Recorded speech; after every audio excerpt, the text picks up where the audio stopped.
샬롬 창세기 강의 126번째 찬양함으로 시작하겠습니다. 주님 큰 영광 받으소서.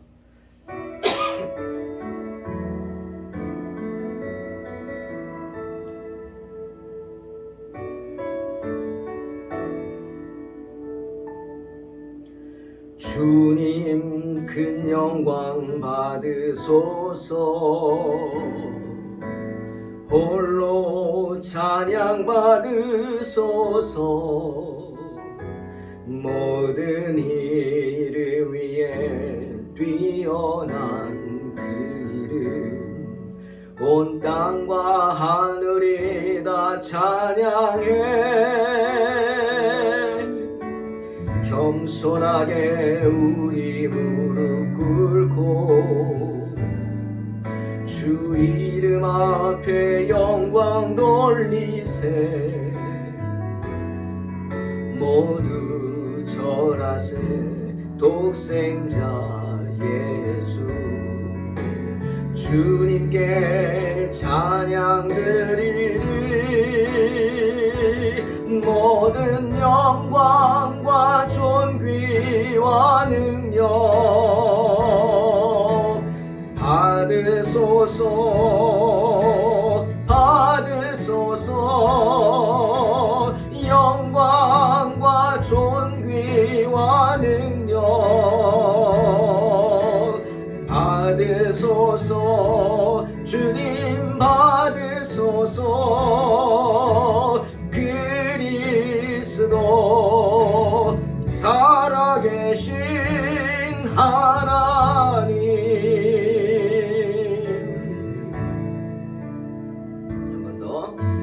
주님 큰 영광 받으소서. 홀로 찬양 받으소서.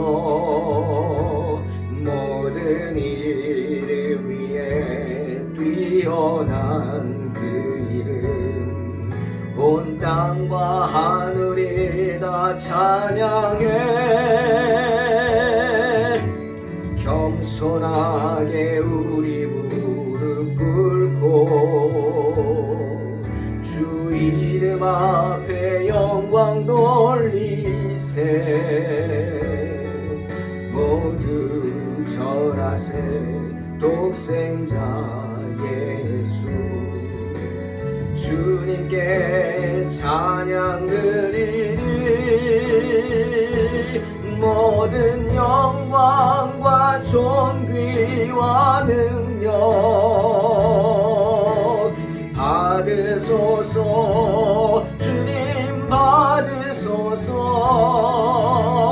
영광과 존귀와 능력 받으소서. 받으소서. 그리스도 살아계신 하나님. 모든 영광과 존귀와 능력 받으소서. 받으소서. 영광과 존귀와 능력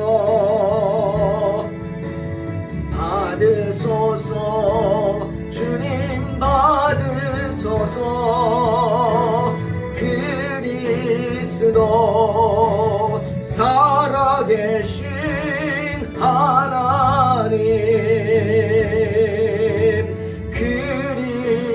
그리스도 살아계신 하나님.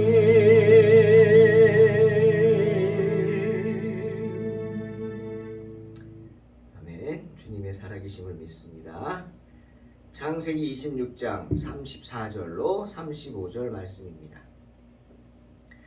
에서가 40세에 헷 족속 부에리의 딸 유딧과 헷 족속 엘론의 딸 바스맛을 아내로 맞이하였더니 그들이 이삭과 리브가의 마음에 근심이 되었더라. 아멘. 오늘은 이삭의 아들 에서의 결혼에 관한 이야기입니다. 오늘 말씀을 통해서 잠깐 결혼에 대해서 우리 한번 이야기를 해보려고 합니다. 하나님이 기뻐하시는 결혼이 어떤 결혼인지, 그리고 하나님이 제시하시는 결혼에 대한 올바른 방향 한번 보려고 합니다. 사람들은 보통 이삭을 망령된 사람이라고 부릅니다.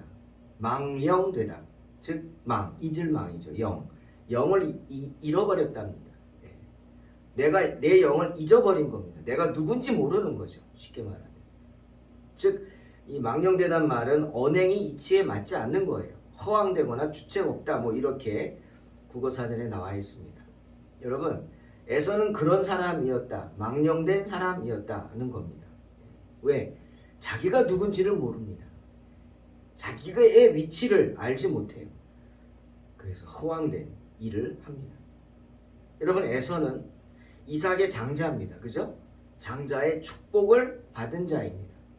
그런데 아시다시피 에서는 장자권을 우습게 여깁니다. 사냥 갔다 와서 배가 고프다고 팥죽을 보더니 팥죽을 장자권과 바꿉니다.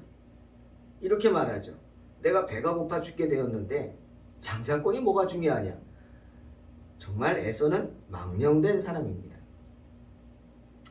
거기다가 오늘 본문을 보니까 에서의 그런 망령된 모습이 더 잘 나타나 있습니다. 에서는 40세의 늦은 나이에 장가를 갑니다. 그것도 헷 족속의 딸을 둘이나 아내로 맞이합니다. 여러분, 헷이 누굽니까? 헷은 가나안의 아들입니다.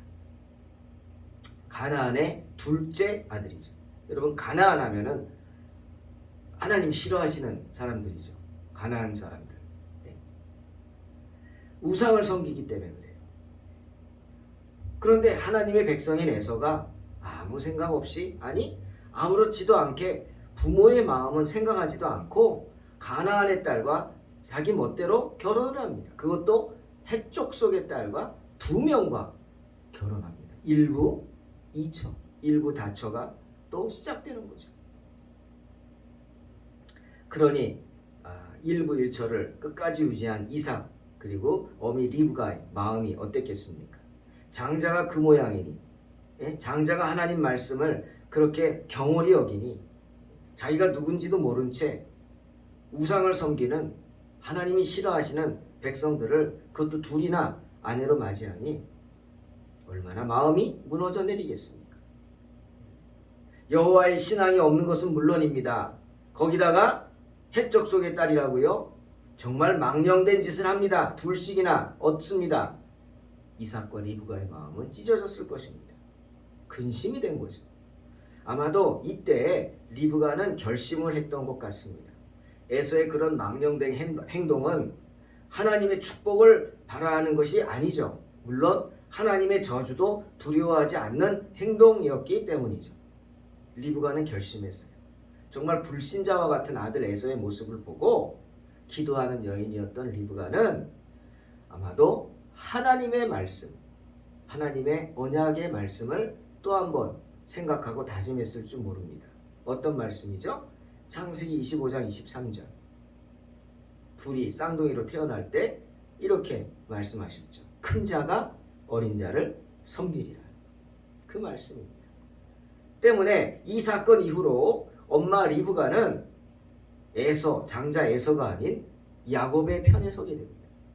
이제 뒤에 나오지만 어떻게 보면 에서가 장자가 되는 것을 원치 않은 거죠. 망령된 사람이 장자가 되면 우리 집안이 어떻게 됩니까? 그래서 어떻게 보면 야곱의 마음을 막 이렇게 충동한 것도 어미입니다. 그래서 아비를 속일 생각을 주잖아요.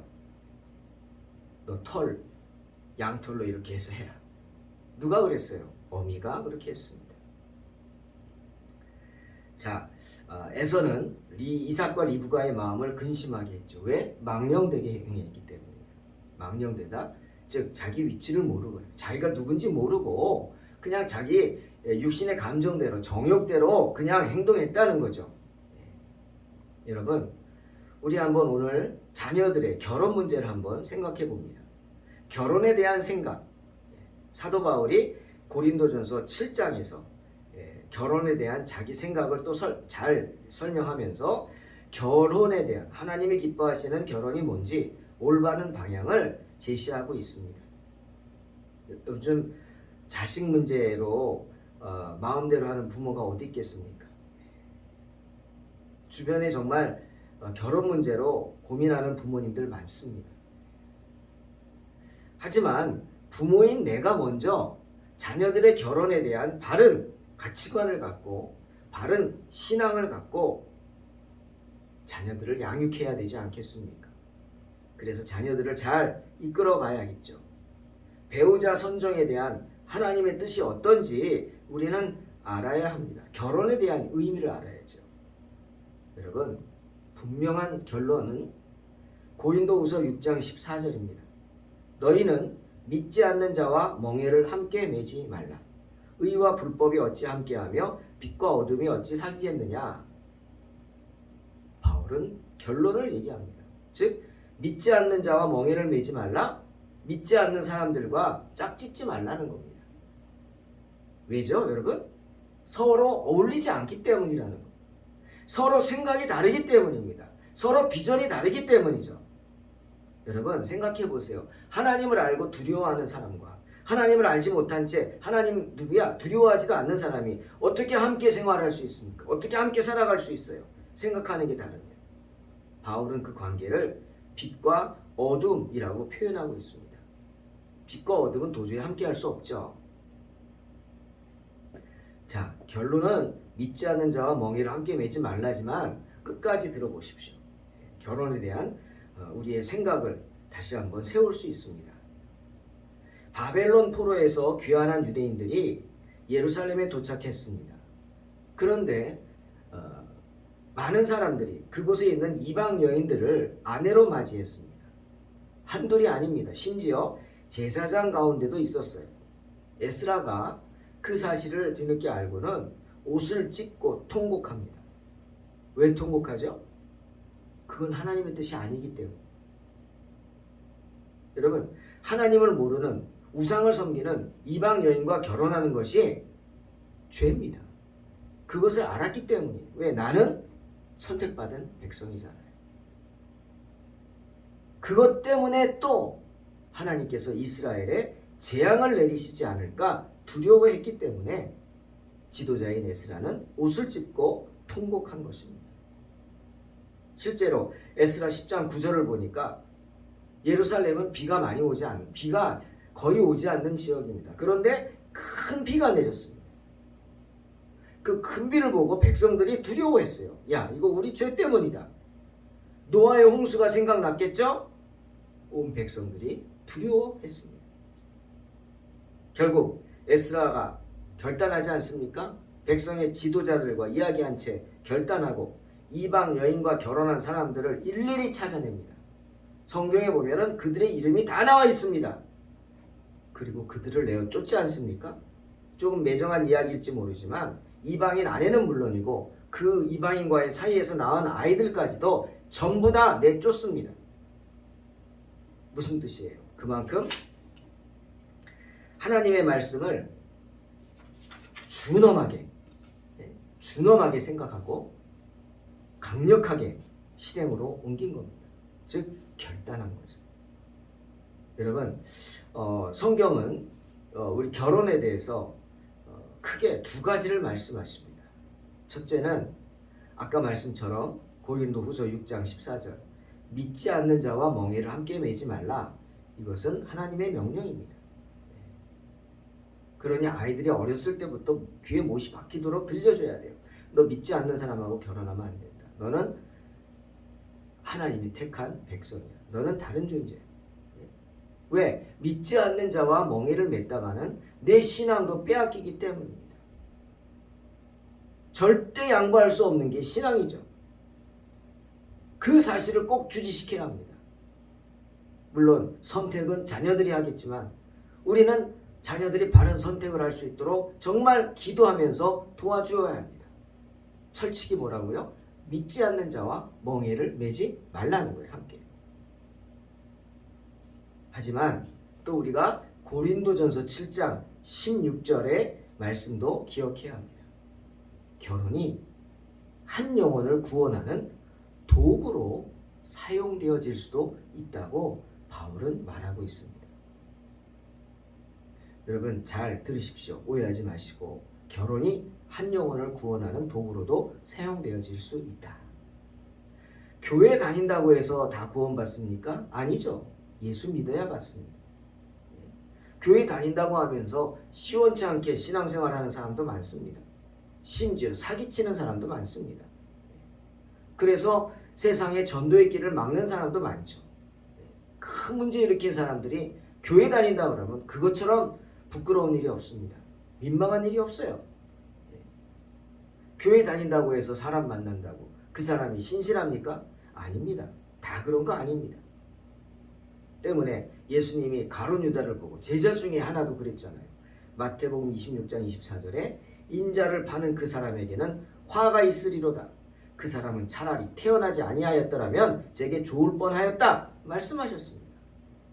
그 말씀처럼 차라리 이 세상에 태어나지 말았어야 되는 사람들이 누굽니까?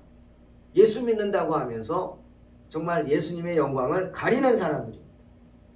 가룟 유다 같은 사람들, 예수님 따른다고 하면서 예수님을 판 사람들, 교회는 나오지만 어떻게? 교회는 나오지만 참 신앙생활 하지 않는 사람들, 허우대만 예수 믿는 사람들 많습니다. 하지만 그와 반대로 교회는 나오지 않지만 신앙생활은 하지 않지만 성실하게 사는 사람들도 많습니다. 그런 청년도 많습니다. 때문에 어떻게? 전도해야 합니다. 저는 요즘 로마서 2장 13절 말씀을 많이 묵상합니다. 하나님 앞에서는 율법을 듣는 자가 의인이 아니요 오직 율법을 행하는 자라야 의롭다 하심을 얻으리라. 무슨 말입니까? 하나님과 올바른 관계를 맺을 수 있는 사람은 율법을 듣기만 하는 사람이 아니라 율법대로 실행하는 사람, 즉 율법대로 하나님의 말씀을 지키면서 사는 사람이라는 거예요. 그런 사람을 하나님이 기뻐하신다는 거예요. 말로만 사랑해가 아니라 사랑을 실천하는 사람. 제가 늘 하잖아요. 이거 하지 마시라고. 예? 이걸로 때울 생각 하지 말라고요. 예? 이걸로 때우지 말고 직접 행하란 말이에요. 예? 작은 선물이라도 하고 작은 마음이라도 전하면서 그 사랑을 실천하라는 거예요. 주님은 우리에게 모든 사람에게 큰 선물을 주셨죠. 양심입니다. 양심. 예? 때문에 율법을 몰라도 하나님을 모르는 사람들도요. 양심에 따라서 행동합니다.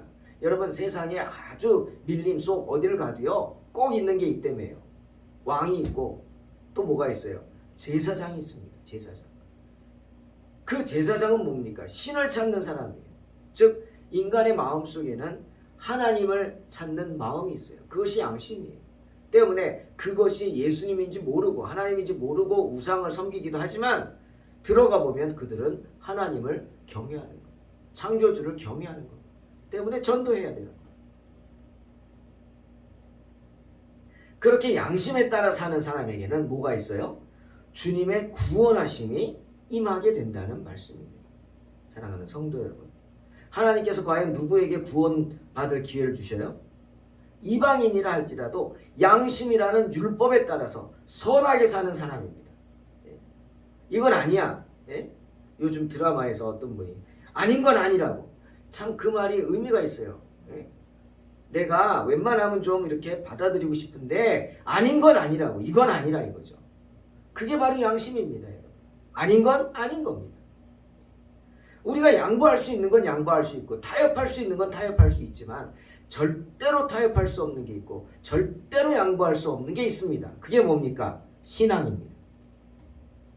때문에 믿지 않는 자와 멍에를 함께 맬 수 없는 겁니다.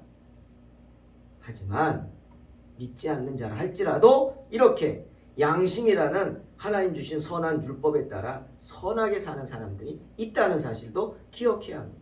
그런 분들에게 하나님의 복음의 문이 열려 있기 때문이에요. 그러니 말로만 예수 믿는다 하는 무늬만 크리스찬인 사람들은 천국 갈 수 없어요. 반대로 이방인이라고 해서 다 구원받지 못하는 것도 아닙니다. 지금은 예수 믿지 않지만 앞으로 그분들이 예수 믿지 않는다 판단해서는 안 됩니다. 때문에 전도하는 거예요. 왜? 천국 문은 누구에게나 열려있기 때문에. 주의 이름을 부르는 자는 구원을 얻으리로다. 이게 주님의 말씀입니다. 그런 의미죠. 하지만 아무나 천국 가는 건 아니죠. 누구나 갈 수 있지만 아무나 가는 건 아닙니다. 예수님을 영접하고 예수님 뜻대로 행해야 가는 겁니다. 결혼에 대해서 얘기할 때 많은 분들이 그런 말 합니다. 목사님, 안 믿는 사람하고 결혼하면 안 되나요? 결혼해서 전도하면 안 됩니까? 라고 합니다. 여러분 어떻게 생각하세요? 안 믿는 사람하고 결혼해. 내가 전도할 거야. 틀린 말 아닙니다. 결혼하고 예수 믿는 사람들도 많습니다. 아내 때문에, 남편 때문에, 시부모 때문에 예수 믿는 사람도 많습니다. 의외로 많습니다. 그런 분들은 어떤 분일까요? 바로 하나님이 사랑하는 분들이에요. 이 세상을 선한 양심으로 성실하게 살아온 사람들에게 하나님이 구원의 은혜를 주시는 거예요. 믿는 아내를 얻었다, 믿는 남편을 얻었다, 그것은 하나님이 믿는 가문에 시집갔다, 하나님이 주신 축복인 줄로 믿으시기 바랍니다. 하나님이 나를 사랑하신다는 증거죠. 왜? 하나님은 당신의 자녀들을 아무하고나 결혼하게 하시지 않죠. 내놓은 자식입니까? 아니잖아요. 하나님은 저와 여러분을 끝까지 포기하지 않는 줄로 믿습니다. 결혼해서 전도할 수 있습니다. 하지만 그렇게 하려면 정말 중요한 전제 조건이 있습니다. 결혼의 조건이 있다? 많죠. 다른 건 다 모르겠지만 이거 하나만은 정말 그런 분들에게, 결혼해서 전도할 수 있다 하는 분들에게 이것은 반드시 지켜야 합니다. 뭡니까? 내가 예수 믿는 것을 포기하고 결혼해서는 안 된다는 사실입니다. 믿습니까? 내가 예수님보다 상대방을 더 사랑해서는 안 된다는 사실입니다. 그 반대가 돼야 합니다. 결혼 대상인 불신자가 내가 예수 믿는 것을 알고 나 예수 믿는 여인하고 결혼하고 싶다 해야 합니다.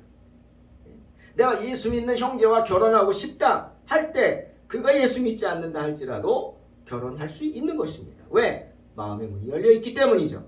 그런 분들은 전도할 수 있습니다. 내가 목을 매는 게 아니라 상대방이 내게 목을 매게 해야 한다는 거죠. 내가 예수님을 뒤로 한 채 결혼하는 것이 아니라 상대방이 내가 교회 다니는 것을 기뻐하고 교회 호감 갖는 사람들을 만나 결혼하는 것입니다. 적어도 그런 관계가 되어야만 믿음이라는 같은 멍에를 맬 가능성이 있기 때문이죠. 때문에 바울도 믿지 않는 자와 결혼을 생각하는 사람들에게, 그리고 현재 믿지 않는 자와 결혼한 사람들에게 그렇게 말하는 거예요. 고린도전서 7장 13절에 어떤 여자에게 믿지 아니하는 남편이 있어 아내와 함께 살기를 좋아하거든 그 남편을 어떻게? 버리지 말라 그랬어요. 16절에 아내 된 자여 내가 남편을 구원할는지 어찌할 수 있으며 남편 된 자여 내가 내 아내를 구원할는지 어찌할 수 있으리요. 이렇게 말하고 있어요. 그러면서 17절에 뭐라 그럽니까? 오직 주께서 각 사람에게 나누어 주신 대로 하나님이 각 사람을 부르신 그대로 행하라. 하나님이 주신 그 형편과 처지에서 믿음을 행함으로 최선을 다하라는 거예요. 네가 불신자를 선택해서 결혼했으면 그 사람을 끝까지 포기하지 말라는 거예요. 낙심하지 말고 그 사람, 그 영혼을 붙잡고 끝까지 기도하라는 거죠. 그것이 너의 사명이라는 겁니다. 사랑하는 성도 여러분, 바울이 말한 결혼에 대해서 한번 이야기합니다. 바울은요, 결혼하지 않는 것도 괜찮다고 했습니다. 본인은 하지 않았죠. 사람들은 바울이 너무 못생겨서 못했다, 안 한 게 아니라 못했다, 천만의 말씀입니다. 못한 게 아니라 안 한 겁니다. 바울이 그 얘기를 하죠. 하도 사람들이 결혼 안 하고 있으니까 못생겨가지고 뭐 못했다고. 외모가 뭐 지금도 바울의 그림을 보면 대머리에다가 코는 이만한 매부리 코에다가 무슨 마귀알몸 같이 그려놓습니다. 하도 답답해서 성경에서 바울이 베드로 얘기 들잖아요. 내가 베드로는 자기 부인하고 함께 다녔어요. 내가 베드로처럼 아내하고 함께 다니면서 전도할 수 없는 것 같냐? 못하는 게 아니다. 안 하는 거다 얘기합니다. 오죽하면 그런 얘기를 하겠어요, 성경에. 못하는 게 아니라 안 하는 겁니다. 왜 안 해요? 뜻이 있기 때문이에요. 하나님 일에 충성하기 위해서예요. 내가 결혼하면 아내를 어떻게 하면 기쁘게 할 거, 하나님을 기쁘게 할 거보다 아내를 어떻게 하면 기쁘게 할 거를 생각해서 많은 시간과 내 힘을 빼앗긴다는 거예요. 나는 그러고 싶지 않다는 거예요. 지금 내가 하나님을 해야 되기 때문에 그런 깊은 뜻이 있기 때문에 못한 게 아니라 안 한 겁니다. 하지만 요즘 사람들은 안 합니다. 안 하려고 합니다. 왜? 힘들다고. 살기 힘들다고. 귀찮다고. 나이가 좀 들면은 이게 편하다고. 여러분, 그건 하나님의 뜻이 아닙니다. 첫째, 결혼은요, 성도의 사명인 것을 알아야 합니다. 창세기 1장 27절 28절에 분명히 하나님이 아담과 하와를 짝지어 주시면서 뭐라 그랬어요? 명령하셨어요. 생육하고 번성하여 땅에 충만할지어다 선포하셨어요. 명령입니다. 사명입니다. 결혼해서 자녀를 낳으라는 거예요. 그래서 생육하고 번성하라는 거예요. 예수 믿는 사람들 많이 낳아서 하나님의 자녀들로 가득하게 하라는 거예요. 그러니 특별한 이유가 없다면, 특별한 이유입니다, 여러분. 그 이유가 나라고 생각하지 마시고, 특별한 이유가 없다면 누구나 결혼을 해야 한다 하는 것이 바로 하나님의 뜻입니다. 자녀로서의 의무죠. 그리고 또 하나, 결혼은요, 종신적인 것입니다. 무슨 말이냐? 결혼하면 헤어질 생각하지 마시라는 거예요. 정말 우리 주례할 때 안 믿는 사람들 그러잖아요. 검은 머리가 팥뿌리가 되도록. 팥뿌리가 하얗잖아요. 늙어 죽을 때까지 같이 하자는 거죠. 결혼 반지를 왜 낍니까? 반지는 노예들이나 끼는 거예요. 내 소유라고. 서로 반지를 나누면서 서로 두 사람한테 충성하고 딴짓하지 말고 죽을 때까지 함께하자. 이런 의미 아닙니까? 하나님의 뜻입니다. 바울도 11절에 말했어요. 여자는 10절 11절에 남편에게서 갈리지 말고 남편도 아내를 버리지 말라. 물론 특별한 이유가 있을 때는 이혼할 수 있습니다. 주님도 특별한 이유가 있을 때 이혼하는 걸 허락하셨어요. 그게 뭐냐? 마태복음 5장 32절. 나는 너희에게 이르노니 누구든지 음행한 이유 없이 아내를 버리면 이는 그로 간음하게 하며 또 누구든지 버림받은 여자에게 장가드는 자도 간음함이니라 말씀하셨어요. 이혼을 금하신 겁니다. 성경은요, 이혼한 사람하고 재혼하는 거를 좋게 보지 않습니다. 오늘 말하잖아요. 누구든지 버림받은 여자에게 장가드는 자도 간음합니다. 특별한 이유 없이는 절대로 이혼해서는 안 된다. 불가하다 하는 이야기입니다. 그리고 세 번째, 믿지 않는 배우자일 경우에도 본인이 원한다면 종교적인 이유로 인해서 헤어져서는 안 됩니다. 당신 예수 안 믿어서 나 이혼할래가 안 된단 말이에요.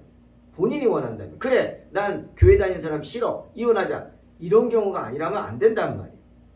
내가 교회 다니는 것을 핍박하는 경우에는 이혼 사유가 될 수 있다라고 말합니다. 신앙의 문제로 나를 핍박한다? 이혼 사유가 될 수 있어요. 하지만 그게 아니고 도리어 믿지 않는 배우자가 나는 교회 안 다녀도 나는 교회 다니는 믿음의 배우자를 버리고 싶지 않다. 함께 살겠다. 떠나고 싶지 않다. 라고 한다면 내가 싫어도 절대로 버려서는 안 된다. 헤어져서는 안 돼. 왜? 하나님이 화평 중에 우리를 부르셨기 때문입니다. 그리고 믿는 배우자를 믿지 않는 배우자에 대한 구원의 도구로 사용하기를 원하시기 때문입니다. 할렐루야. 여러분, 믿지 않는 자와 멍에를 맨다? 그 삶이 정말 힘들 것입니다. 하지만 거꾸로 다르게 생각하면 불신자에게 주님의 사랑을 전할 수 있는 가장 영광스러운 기회가 될 수 있습니다. 그러나 다시 한번 얘기합니다. 믿지 않는 자와 멍에를 매지 마십시오. 왜? 믿지 않는 자와 멍에를 매는 것은 정말로 고통스러운 일이기 때문입니다. 어떻게 보면 순교를 각오해야 할 수도 있습니다. 하나님이 용납 안 하시니까 이혼하고 헤어지는 것. 그럼 하나님의 뜻을 벗어나는 거니 어떻게 되겠어요? 내가 죽을 수밖에 없는 겁니다. 험한 세상에서 내 믿음 하나 지키기도 어려운데 믿지 않는 그 배우자의 영혼까지도 내가 책임져야 되지 않겠습니까? 구원을. 그래서 힘든 것입니다. 그 영혼이 바로 나의 십자가일 수도 있다는 사실을 잊지 마십시오. 그런 각오가 되어 있다면, 그런 순교의 각오가 되어 있다면 그런 맡겨진 십자가를 지십시오. 때문에 바울도 17절에서 오직 주께서 각 사람에게 나눠주신 대로 하나님이 각 사람을 부르신 그대로 행하라. 감당할 수 있는 분들에게 그런 시험, 고난을 주시는 줄로 믿습니다. 그게 여러분이라고 생각하시면 감당하십시오. 하지만 정말 각오해야 할 것입니다. 바울은 말합니다. 각 사람은 부르심을 받은 그 부르심대로 그대로 지내라 말하고 있습니다. 나에게 맡겨진 영혼일 수도 있습니다. 여러분 생각해 보세요. 크리스찬이 어떻게 배우자를 버립니까? 어떻게 내가 배우자를 버릴 수 있습니까? 그러니 한 영혼을 구원하기 위해 노력해야 합니다. 그 영혼을. 불가능한 일이 아닙니다. 주님 능력 주셔서 내가 그 영혼을 구원할지 어떻게 할 수 있습니까? 하나님이 기뻐하신다면, 하나님이 원하신다면. 그러니 영혼을 구원하는 일에, 한 영혼 구하는 일에, 그 믿지 않는 배우자를 구원하는 일에 낙심하지 말고 끝까지 구원의 생명줄을 던지시기를 주의 이름으로 축원합니다. 분명히 주님이 그 눈물과 그 헌신을 기억하셔서 주의 전으로 부르실 줄로 믿습니다. 하지만 다시 한번 분명히 말씀합니다. 고린도후서 6장 14절 너희는 믿지 않는 자와 멍에를 함께 매지 말지어다. 기도하겠습니다. 하나님 감사합니다. 망령된 에서의 모습을 보면서 우리 자신을 돌아봅니다. 하나님 어리석은 저희들 붙잡아 주시고 늘 주님 은혜를 떠나지 않도록 인도하여 주시옵소서. 우리의 배우자를 위해서, 우리 자녀들의 배우자를 위해서 기도합니다. 우리 자녀들이 정말 하나님을 기쁘시게 하는 삶을 살 수 있고 신앙생활, 믿음생활 잘할 수 있도록 주님 붙잡아 주시옵소서. 언제나 주의 은혜를 사모하는 가정, 은혜와 믿음이 충만한 가정, 하나님의 기적의 역사가 충만한 가정이 될 수 있도록, 아니 두 부부가 어떤 형편과 처지에서도 서로 손을 맞잡고 기도할 수 있는 가정 되게 그런 믿음의 배우자들 허락하여 주시옵소서. 낙심치 말게 하시고 포기하지 말게 하시고 기도하게 하셔서 하나님의 그 축복, 너희는 생육하고 번성하여 땅에 충만하라, 그 하나님의 뜻을 행하는 복된 성도들, 자녀들 되게 하여 주시옵소서. 예수님의 이름으로 기도하옵나이다. 아멘. 믿음으로 승리하시기 바랍니다.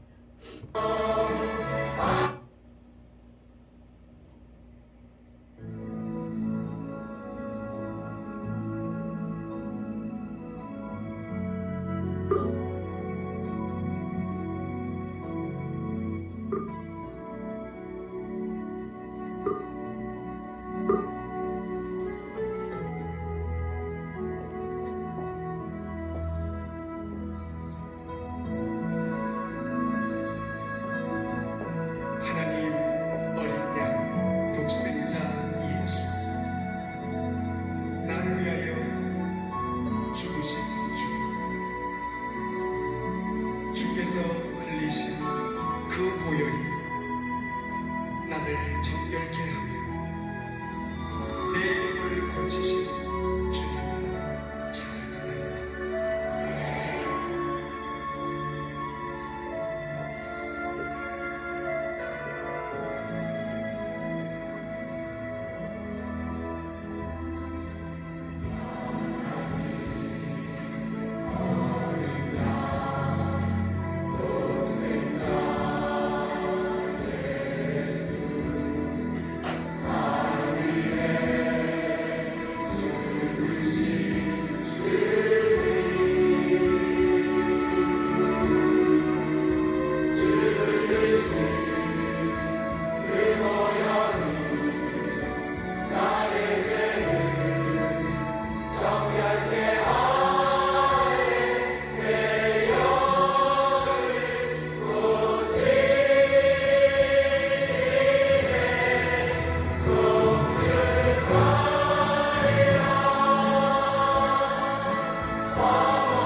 주님 큰 영광 받으소서.